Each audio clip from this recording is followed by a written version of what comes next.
द्वापर युग में भोजपुरी राजा उग्रसेन मथुरा में राज्य करता था। उसके आताताई पुत्र ने उसे गद्दी से उतार दिया और स्वयं मथुरा का राजा बन बैठा।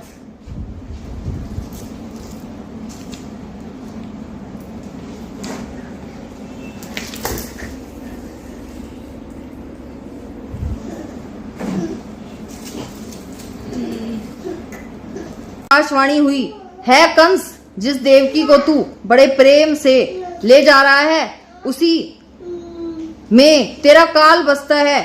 इसी के गर्भ से उत्पन्न 8वां पुत्र तेरा वध करेगा। यह सुनकर कंस वासुदेव को मारने के लिए उद्यत हुआ। देवकी ने उससे विनय पूर्वक कहा, मेरे गर्भ में जो संतान होगी उसे मैं तुम्हारे सामने ला दूंगी।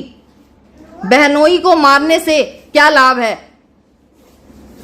वासुदेव और देवकी को कारागार में डाल दिया। वासुदेव देवकी के एक एक करके 7 बच्चे हुए और 7 को जन्म लेते ही कंस ने मार डाला।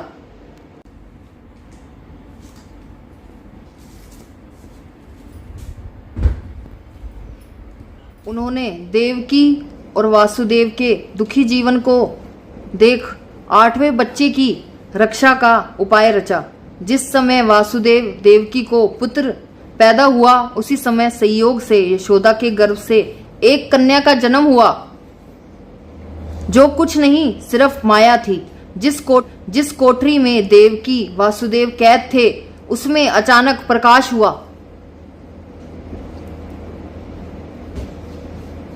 भगवान प्रकट हुए, दोनों भगवान के चरणों में गिर पड़े। तब भगवान ने उनसे कहा, अब मैं पुनः नवजात शिशु का रूप धारण कर लेता हूं। तुम मुझे इसी समय अपने मित्र नंद जी के घर वृंदावन में भेज आओ और उनके यहाँ जो कन्या जन्मी है उसे लाकर कंस के हवाले कर दो। इस समय वातावरण अनुकूल नहीं है, फिर भी तुम चिंता मत करो। जागते हुए पहरेदार सो जाएंगे, कारागार के फाटक खुल जाएंगे और उफनती अथाह यमुना तुमको पार जाने का मार्ग दे देगी। उसी समय वासुदेव नवजात शिशु रूप को सूप में रखकर कारागार से निकल पड़े।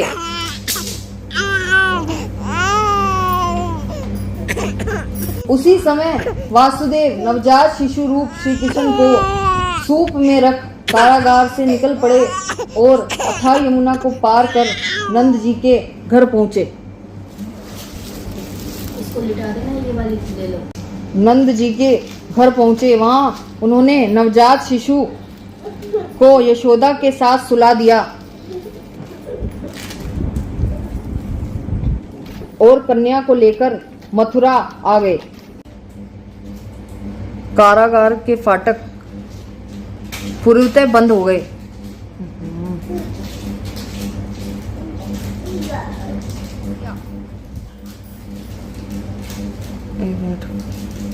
अब कंस को सूचना मिली, वासुदेव देवकी को बच्चा पैदा हुआ है। उसने बंदी गृह में जाकर देवकी के हाथ से नवजात कन्या को छीनकर पृथ्वी पर पटक देना चाहा, परंतु वह कन्या आकाश में उड़ गई।